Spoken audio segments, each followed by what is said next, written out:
Any questions, of course, just don't forget to email me. All right, so let's get started. When we're talking about cloud computing, what cloud computing allows you to do is you are allowed, it saves the company a lot of money in terms of hardware, software, and even personnel. Instead of having a computer on campus, a system administrator that's going to service a whole network. What they do is they just call the third party and they tell them we want so and so applications. We need, for example, maybe a Windows Server 2012 with 20 connections, and they'll just set it up for them. All you have to do is log in immediately, and you'll be able to do that. It's very flexible. You don't need to worry about backup or upgrading or any of that. And we can actually do something like that similar right here using the VirtualBox if you're familiar with it. But most of the industry use VMware. You have to pay a little fee for that to set that up, but it's easily set up. So what you do is you create a virtual environment, a box, and you can load all the software that you want on it. We'll discuss that in a few minutes, how to set up virtualizations, and that's how cloud computing works. So cloud computing means you are accessing your software. It could be an operating system, it could be software, it could be a whole network itself via the internet. You don't have to house anything um, on campus. So it can support on-demand services, elastic services and storage, support multiple platform, different operating systems, and so on. Oh, I forgot. Let me just. Okay, so typically you can actually access the virtual server, and it will run all the applications that are on there. And here's the different types of services that you can get: application storage, collaborations, you name it, security, backups, and you can do even a whole lot more than this as well. It can provide virtual desktops for you. The operating environment is hosted virtually if you want. In fact, let me give you an example. Um, here's a here's a typical example. I worked with the City University of New York, CUNY, and I have a client software, the Horizon client. So all I did is, I double click on this, and I think I opened it up if I'm not mistaken. Let me see. It's opened up right here. So here now I connected to their virtual desktop at CUNY, the City University of New York. Here are all the different software that I can get. So they gave me access to MATLAB. So I double click on that and I get the Windows 7 environment. See, this is the Windows operating system, Windows 7. This is not my Windows 10. And I have the application MATLAB running on it. So, and there's MATLAB, and I can do all my work, save it, do whatever I need to do. And once I close it up, I'm all done. I close this, and then the VirtualBox is gone. They do not have to install MATLAB on my computer. Anytime I need to use it, I'll just connect here and connect to it. This is a private virtualization. It's in the cloud. It's somewhere in New York, right? All these different applications. Anyone from the university can run them, and it's housed in one location. This is only one machine that's running all of this, and you can add a lot more applications on there if you want to. Okay, so that's your virtual, this is your virtualization and cloud computing. You can actually, here are the four, let me see, hold on a second. Cloud computing services, they can be modeled into, although I have four categories, but there are different more. The infrastructure as a service and the platform as a service is the most widely, and the SaaS, the software as a service. The infrastructure, you can actually have a whole network, Windows 2016 server, and you can house a whole network with active domain servers and users that can log into it as if they were local on a local machine. You can install all the software that you want, control all the security that's on there. So as if you're having a whole network on campus, but instead it's all in the cloud. The server and the users will connect to the cloud. You can have operating system just like you've seen. What they did when I connected to that virtual box that they had, they loaded Windows 2, Windows 7, and then they on Windows 7 they loaded the actual application for me. And this is open 24/7 for me. All I got to do is log in, pull in my name, put in my username and password. All right, here's the first thing that I want you to write down on a piece of paper. I want you to type this page in. Okay, so that's number 1, and save it. All right, let's continue. Now, the deployment of the clouds could be either public, just like if you have OneDrive, the Dropbox, all of these are public clouds for storage, for example. Or you can have your own private cloud. Um, you know, the university, such as the City University of New York, have their own cloud. It's less expensive. They have their own application because they have thousands and thousands of users. Public cloud could be the Amazon Web Services, where everybody goes on to, Amazon have, you can ask to use their applications, any applications that you want. And the good thing about the Amazon Web Services is that they charge you per use. So if you get in there and you want to use Microsoft Word for a couple of hours, they only charge you for the amount of time that you are using it. They don't have to load up the whole thing for you. And that's one of the reasons, it's growing extremely fast, and it's profitable really for Amazon. Privately, you can make your own if you want. If you don't have a lot of users, it can probably a good idea to make your own private. And if you think that it's a lot cheaper to do it that way, if you have a lot of users, actually, it makes it easier to have your own private cloud. But then it has to be administered, it has to be secured, and but it's still less expensive than having each branch office of your company having their own physical network. Now you have everybody connected to one specific location into the cloud. One machine probably can run all the different types of operating system, from Unix to you name it. Windows servers and all of those can be run on one big, huge machine in a virtual environment. You can have a community clouds, shared between multiple organizations. You can have, the public and the private connected together, for example. That's called a hybrid.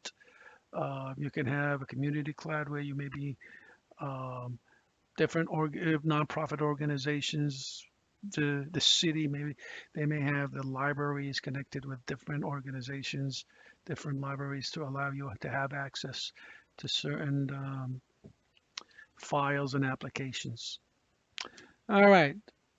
Well, that's it for virtualizations. We'll be able to hopefully, maybe not this semester, in the future courses, we'll be able to set up a virtualization environment. And you probably also have, you could download this virtual box. Open that. This is from Oracle. This is a free download that you can download.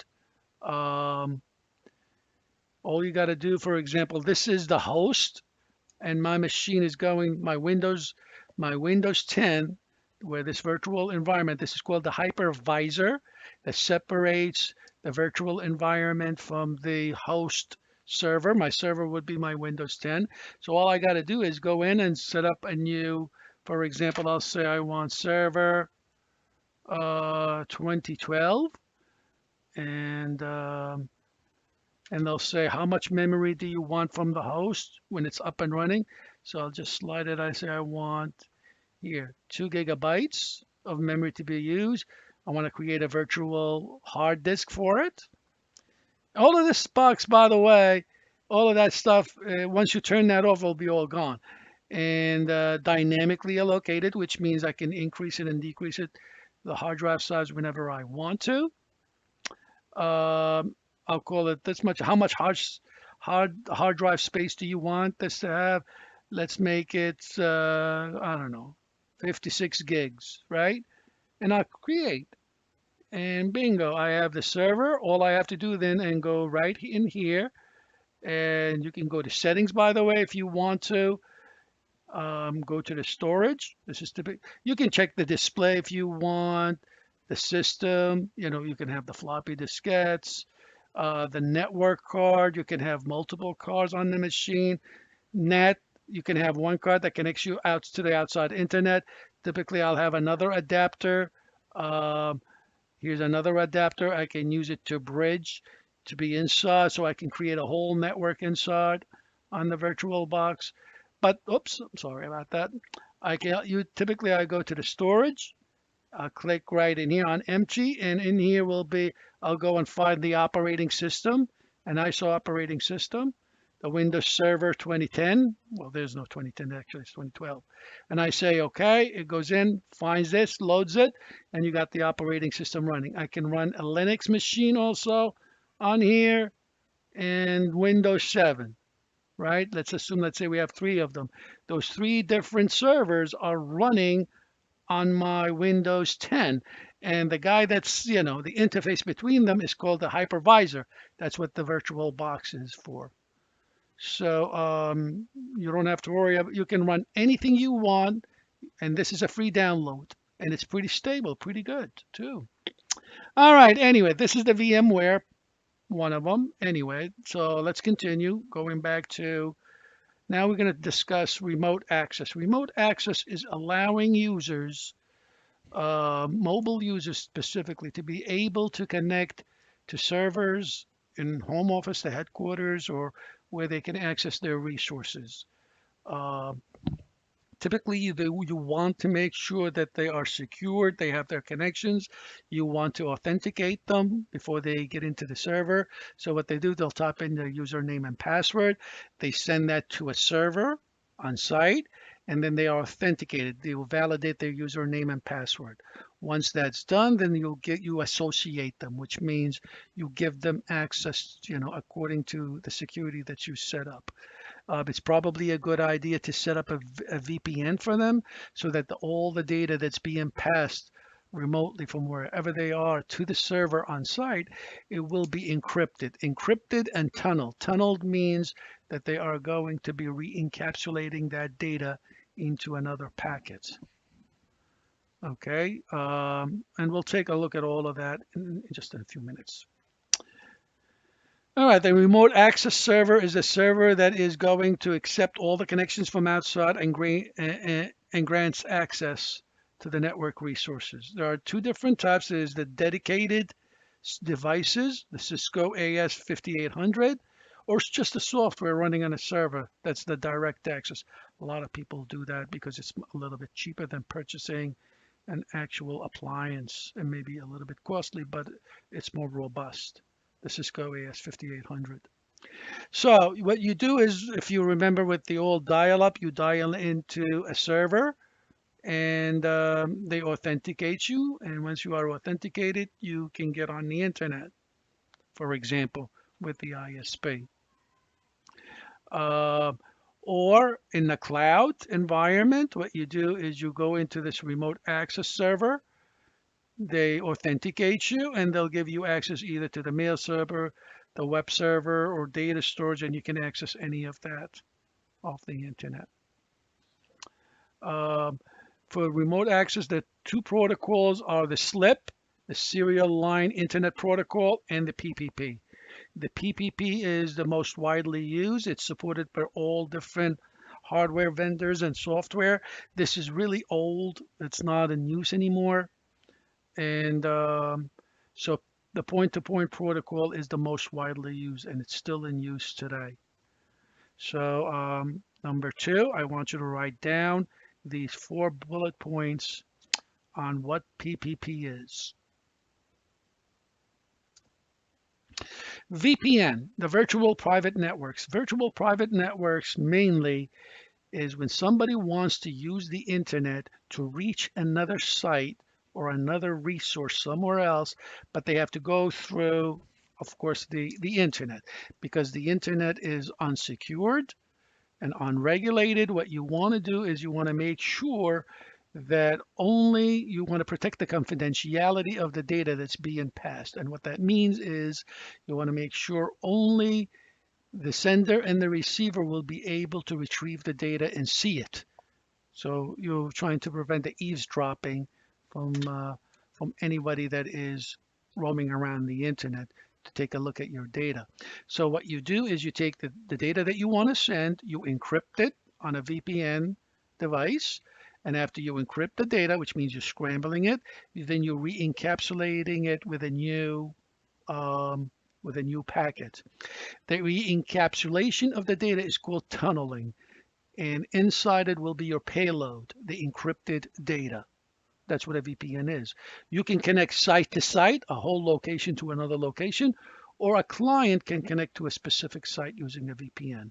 So the reason that you want to create a virtual private network is because you want to use the internet to connect to somewhere else. It'll be a secured connection. And why do you want to use the internet? Because it's available. It's the least expensive way to connect one location to another or a device to another location. All right. So here are a site-to-site connections that everybody wants to connect to the headquarters, but they'll create a VPN to connect there. The VPN, these sites, they see the connection as if they are directly connected, by the way. So that's what's really nice about a VPN. Even though you're going through the internet, software-wise, everybody sees as if they are directly connected as long as you have pretty good bandwidth set up. Or you can have remote users connect to a specific site, which is also typical. If they need to authenticate, if they need to access certain resources, their emails, their storage that they need to upload or download, so they'll go through the VPN. You can have third-party solutions to set that up for you, or you can have a software on the operating system that creates a VPN for you. You know, the routing and remote access services. If and when we take our Windows server, we'll be able to set up the Windows server in routing and remote access services. So they'll be able, in other words, you'll be able to set it up as a VPN. I'm sorry, with a VPN, so for people that can remotely access um, their network. So we'll set up the server using RAS, and people will connect to our Windows server, and they'll be authenticated, and then they'll have access to whatever they want to into the network.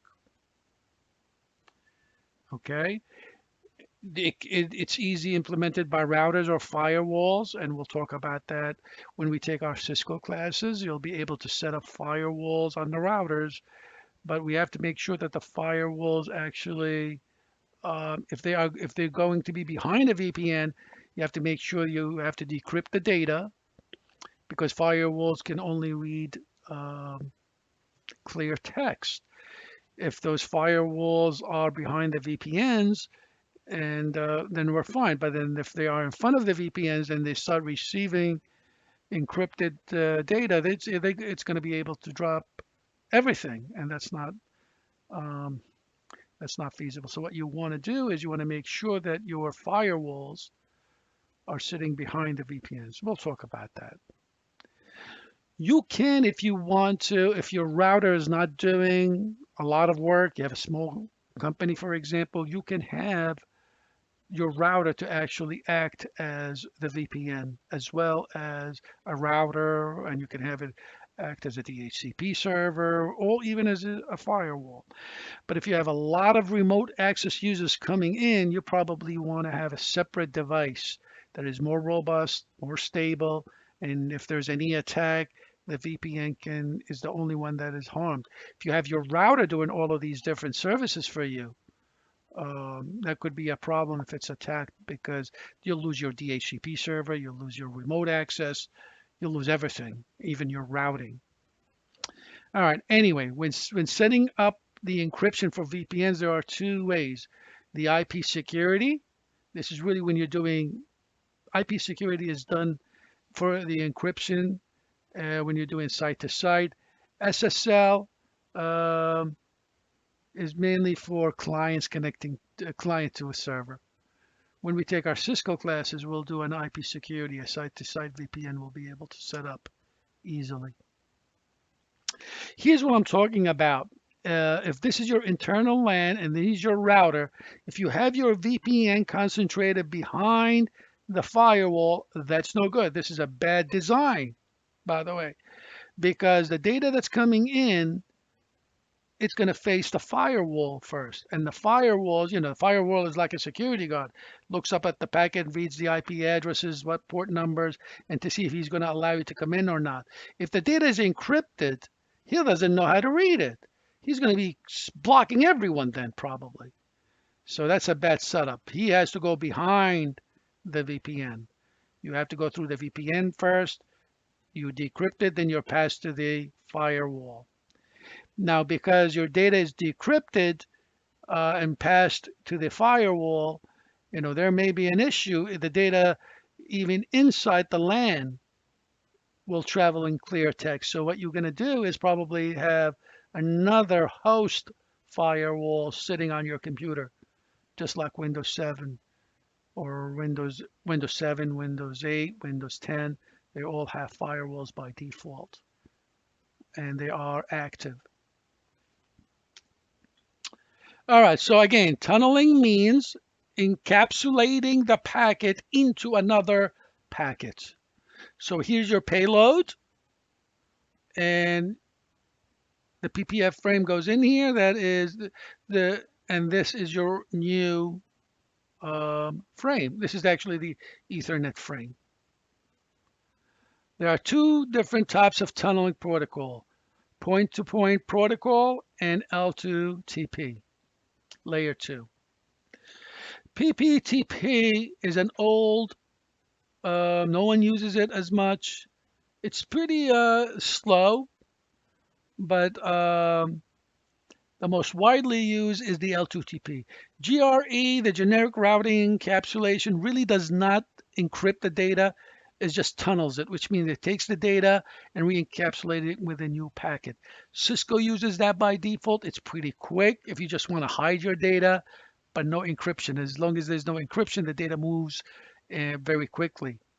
Layer 2 tunneling protocol is the most widely used now for VPNs. They're pretty quick. All vendors use it, and it's the one that, again, everybody uses it because it can encapsulate PPP, and PPP is the most widely used protocol when you're connecting direct devices to each other. When you're sending data from one device to another, you're using point-to-point protocol. So the best way to go is to use the layer 2 tunneling protocol. Again, so what they do is they take your payload, and what they do is you take your payload, they encrypt it, and they tunnel it. All right, so let's continue. You can have the terminal emulation SSH, like if you ever use Telnet to remotely access another device. You're not really sending data. This is Telnet and SSH is really you're trying to do for example, configuring data or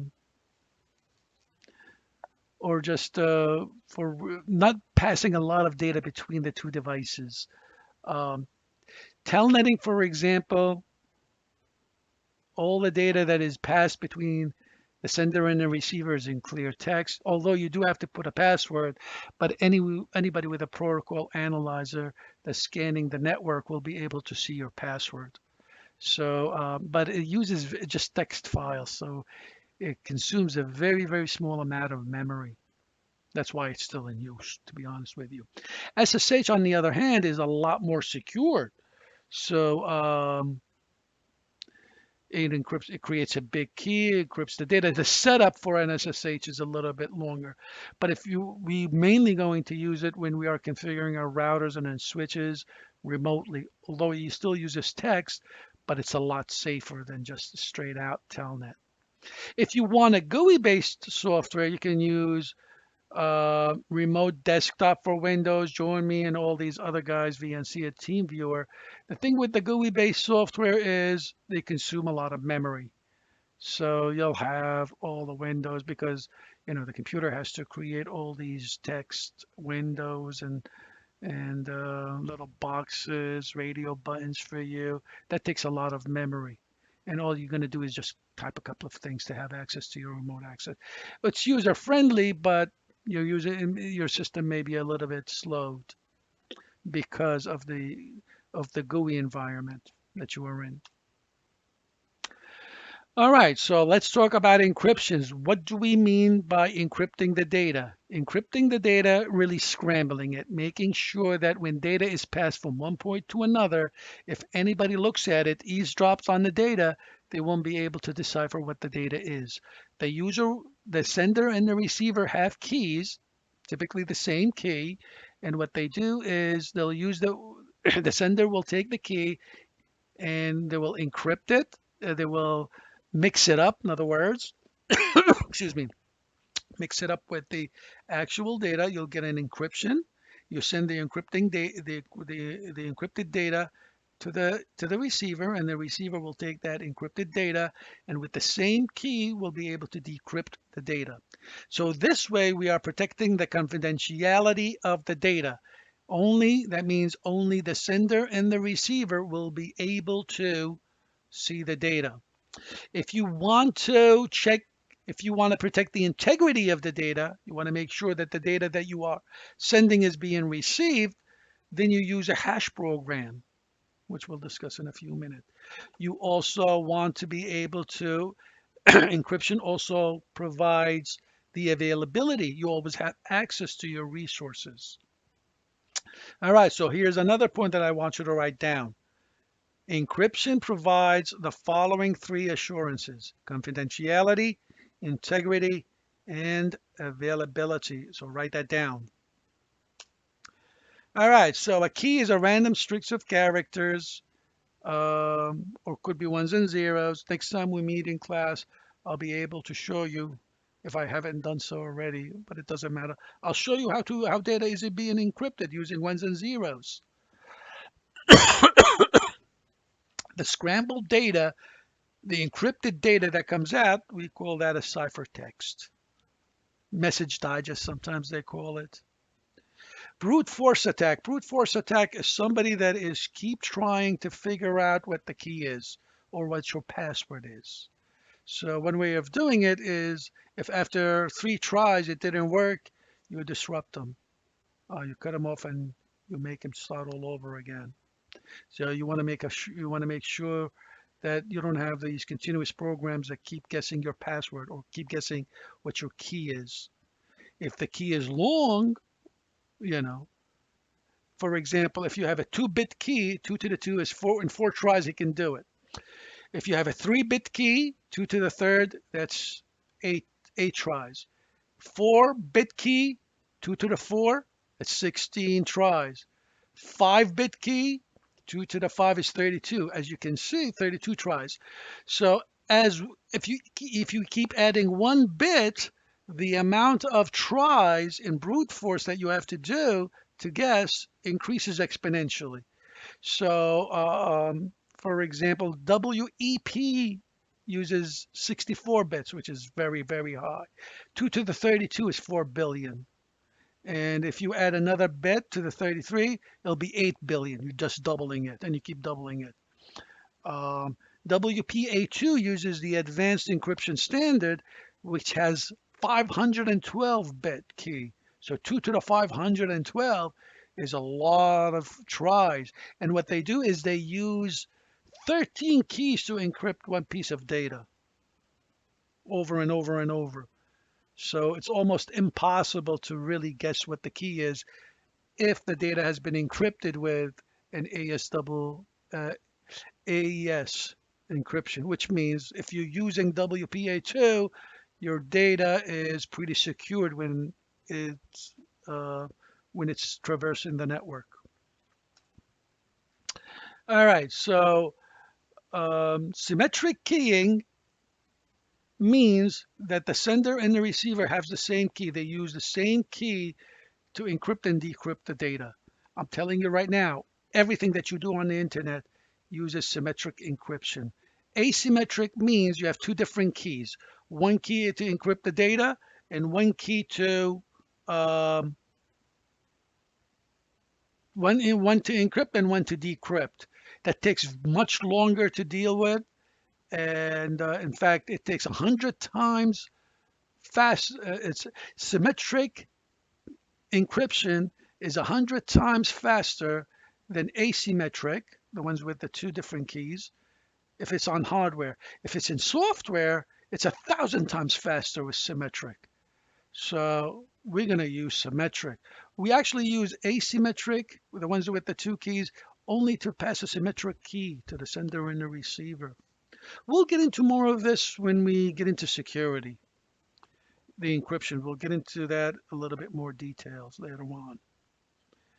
And that's when you get the public key and the private key. Those are the two key, the asymmetric encryption.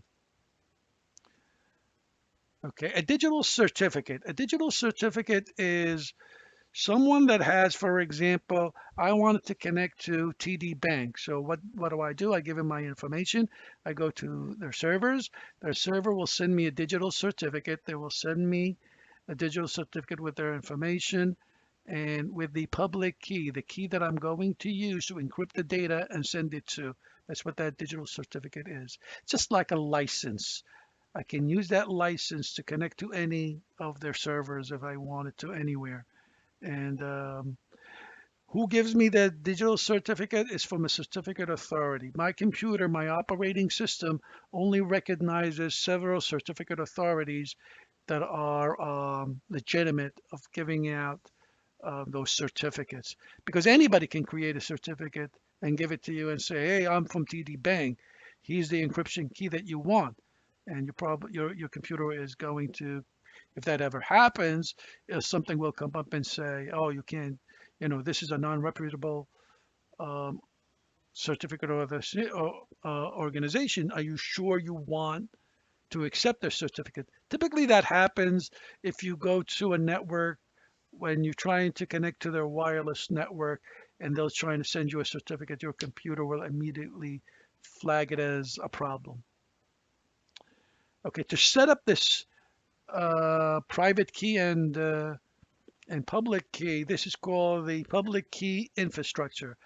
And who's the authority? How do they maintain these keys? And so on. We'll get into this, like I said, when we get into encryption. IP security. IP security really only exists because TCP/IP by default, all the different services that it offered at the infancy of TCP/IP was all in clear text. You were sending emails, downloading files, uploading files, remoting access other machines, and all the data that's being traverses the network was all in clear text. So when security became an issue, they got IP security, the Internet Protocol security. And it's what it does is it has a suite of protocols. You can always add, you have different choices of encryptions.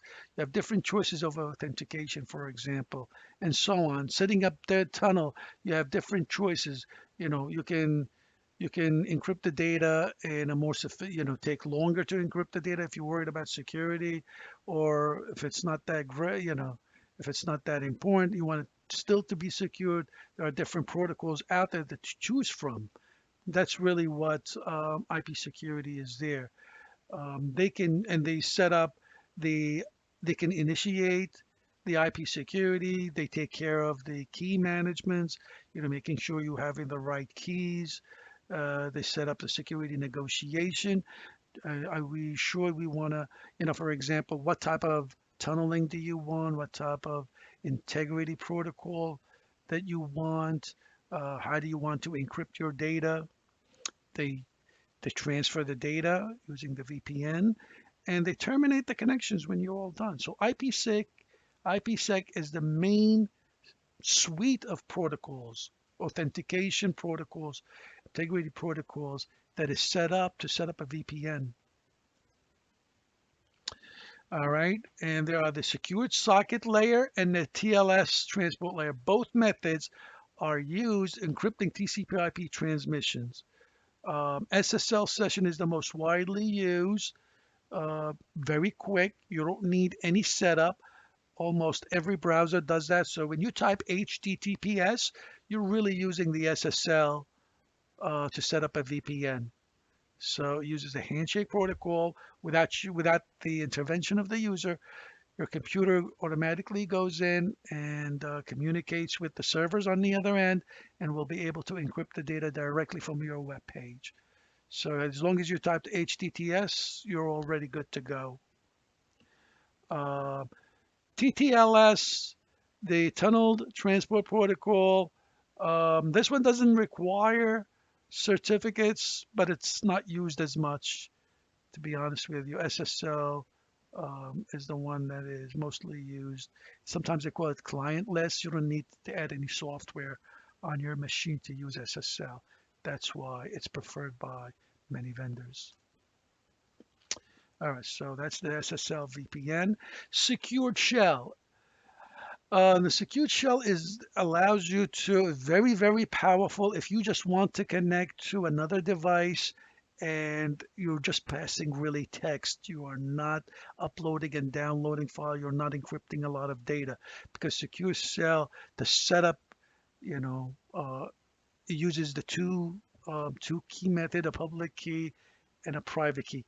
And the way it works with this is called asymmetric encryption, the public key and the private key.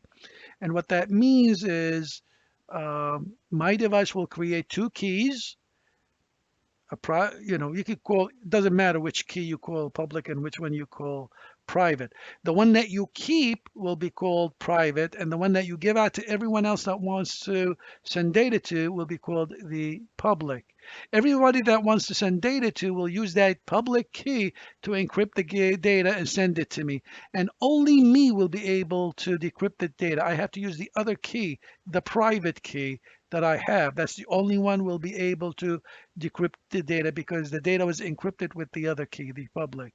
In other words, if someone encrypts the data with the public key and sends it to me and somebody captured it that has another public key, using that other public key, they will not be able to decrypt the data. The only one that will be able to decrypt it is me, the private. That's why it's very secured.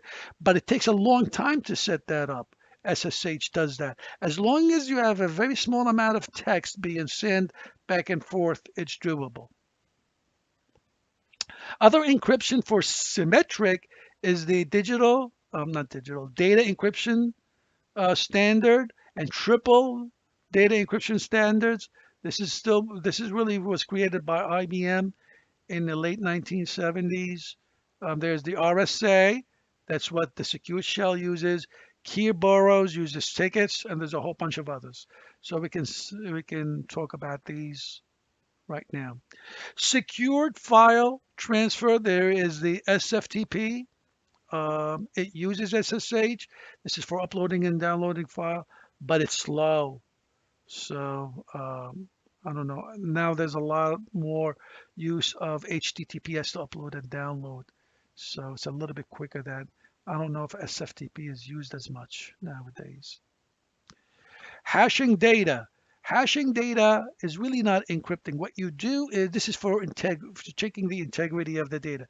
So what you do is you take your data, you look at it, and you run it through a program, and the program will come up with a number called a hash, and that number is unique to the data and how it looks. So if you changed one letter in the document, for example, that hash number will not be the same. Even if the color or the font of the letter changes, the hash number will not be the same. So when you take a document and you run it through a hash program, and that hash program comes up with a number, that number you can stamp it on the document, and when you send that document over, the receiver, what he does is he takes the document, runs it through the same hash. The number that comes out has to match the one that's been stamped on the data. If it's stamped, if it's the same, then you know that the document is good. If it's not the same, then you know that the document has been, either been tampered with or it's corrupted. So you have to throw it out and ask the sender to send you another piece of data. Okay? So that's what you do with we do with our passwords, by the way, when you type a password and a little window comes up and says, do you want me to save that password on your device? Typically, your computer is not going to save your actual password on the hard drive. What they do is they save the hash, the number, right? So next time when you type it in, they compare your username, when you type in your password, they run the hash on it, and then they compare it with the hash that's been saved on the hard drive. And if it's the same, then you are in. ATM uses the same idea. Message digest number 5 is the most widely used to encrypt passwords. This is used on the Cisco devices, as you will see if and when you do take some of our CCNA classes. We use the MD5 hashing algorithm, or you can use a secured hashing algorithm, the SHA. This is more widely used to set up VPN integrity checkups. All right. Authentication protocols. Authentication are really used to validate the um, username and password. All right. There are really two of them. There is a Radius, and there's the TACACS Plus. TACACS Plus is mostly with the Cisco. It's a Cisco proprietary. The Radius is an open source. That's why everybody uses Radius. This is really for remote access dial-in users. So it does everything for you. It does the AAA, for example. The authentication, authorization, and accounting. So first of all, you want to authenticate the user. Both of these, by the way, the Radius and TACACS does both, all does the AAA. So authentication meaning you validate the user by looking at his or her username and password. And if they are validated, authenticated, in other words, then you authorize them. You authorize them. That means you give them access to whoever they're supposed to have access to. And then you keep track of what they accessed, what they did, and when they did it. That's what accounting means. So that's what the AAA is. Um,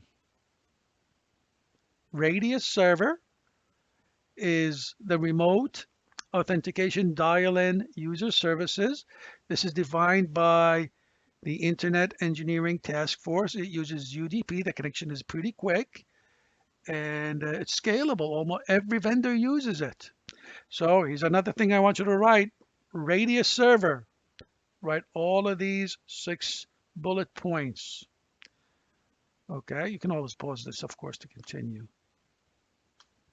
The TACACS Plus, the Terminal Access Controller Access Control System. Again, this is a Cisco proprietary, and it uses TCP. It's a little bit stronger authentications. It separates the authentication from authorization.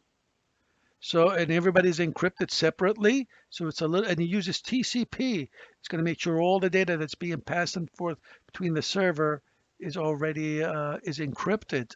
So it's a little bit safer, but again, it's because it's Cisco proprietary. You have to have, it might be a little bit more costly.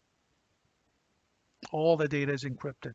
So please write that down too as well for the TACACS Plus server. Password authentication protocol.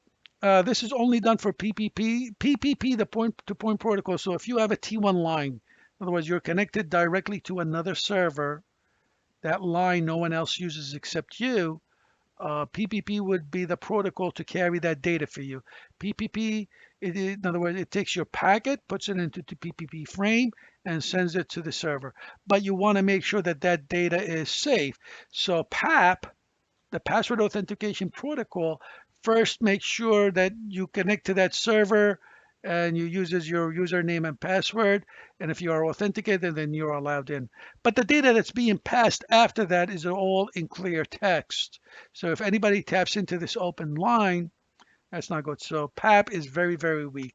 So what we use typically on a PPP connection, is the challenge handshake authentication protocol.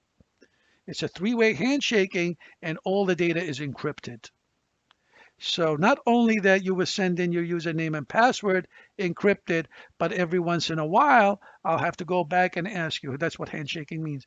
Hey, give me your password again. I want to make sure it's you that is connected to this line and not someone else that just stepped in, right? So the benefit of CHAP over PAP is the password is never transmitted alone, and the password is always never transmitted in clear text. I mean, it's always encrypted.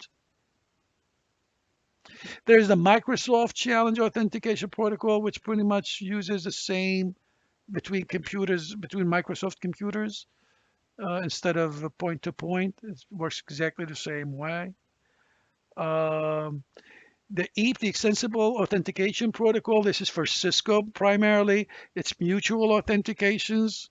You ask the user, I send in my username and password to you, you authenticate me, and then you have to send in your username and password to me, and I'll authenticate you. We have to authenticate each other before we pass data to each other. That's what the EAP is. The 802.1x protocol, was for mainly used for wired network, even though now it's mostly used for wireless. When you go through a switch port, the switch port will always block your data, will never let you in no matter what until your username and password and your credential is sent to a server, maybe sent to a Radius or a TACACS Plus server. They check you out, they check your credential, and those servers, the TACACS or the Radius Plus server, they send back to the switch to tell, okay, open up the port and let him in. He's all good. Or or just block him and kick him out. So that's really what the 802.1x does. All right. And we talked about the TKIP, the temporal key um, integrity protocol. That's the one that was the patch that filled in the security loophole that WEP had, because the WEP only used one key to encrypt and decrypt the data, and that was vulnerable for hackers. Hackers were able to crack it within months. So TKIP, what they did is they created temporal key. When you created the connections, we just create new keys randomly and use them only for that session. When the session is over, and you had if you know we needed if you made a new connection, then new keys would have been created. So the keys are temporal, and that's the basis for WPA. WPA2 uses the AES. This is the safest way to go. So the advanced encryption system, or standard, I should say, it's not system, encrypts the data, uses the 512 key. It's extremely strong. Let's put it that way. Over 19 trillion years it would take for a hacker to figure out what the key is. So it's virtually impossible. So if you have a wireless network at home, make sure it's WPA2 encrypted is enabled on it. Kerberos is another way. Kerberos uses tickets to encrypt the data. So the way it goes is you go to the server, you ask for a ticket, they give you a ticket, and you use that ticket to encrypt the data to get into the server. Once you use that ticket is gone. It's like going to a stadium. You watch a game. They give you a ticket and they take the ticket when you get there and you can't use it anymore. It expires and it's all gone. So this is one way of doing it, is they give you a ticket and you use the key on that ticket to encrypt the data to get in. And once you're done, that key is useless anymore, right? So this is pretty good way. Nobody can steal the ticket, and once it's used, it's over. It's much easier, much safer. It's not being used as much. It's used a lot in universities, believe it or not, MIT and Harvard, because it was really created, if I'm not mistaken, at Harvard University or MIT, one of those two universities. All right, single sign-on. Single sign-on is to be able to, put in your username and password one time shot, and you are in. And but you want to always provide a two-factor or multi-factor authentications. That's the best way to do it. Um, I don't like single sign-ons because with one password, if somebody cracked that password, they'll be able to access all of your different resources and websites. So I prefer not to use it, to be honest with you.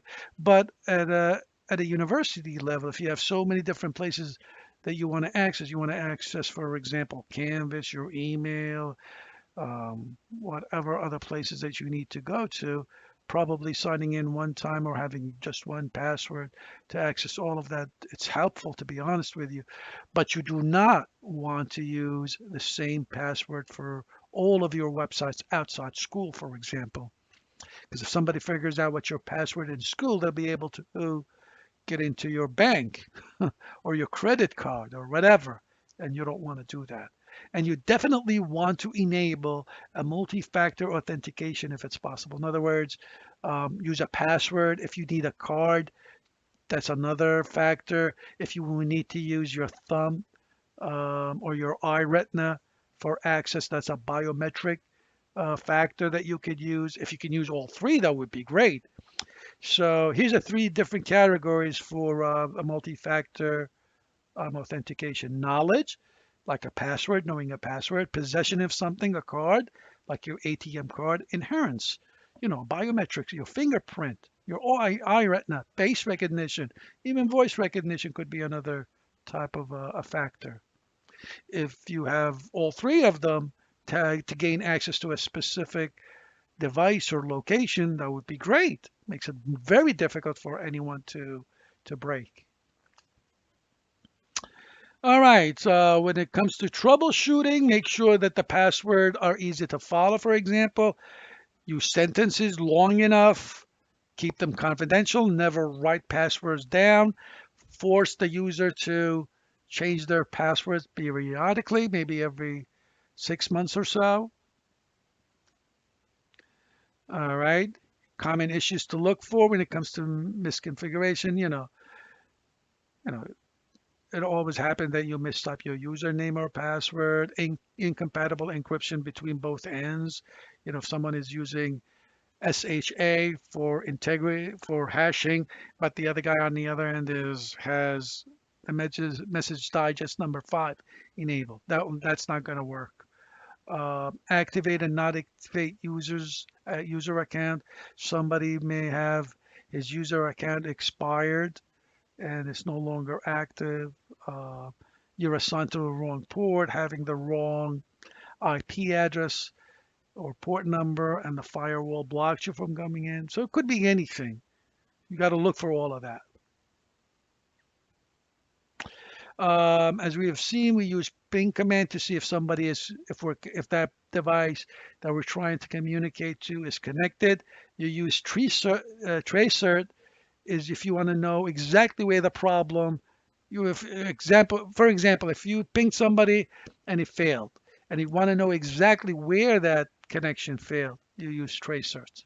It traces the route for you. All right, so that's that. So write down everything that I told you to write down on a piece of paper, save it, and submit it to, what did I say, week 8 assignment. In addition, remember, this is in addition to the 2 labs that you're going to do for week 8. All right. In the meantime, have fun. Be ready for quiz 6 and 7. And I will see you the following week.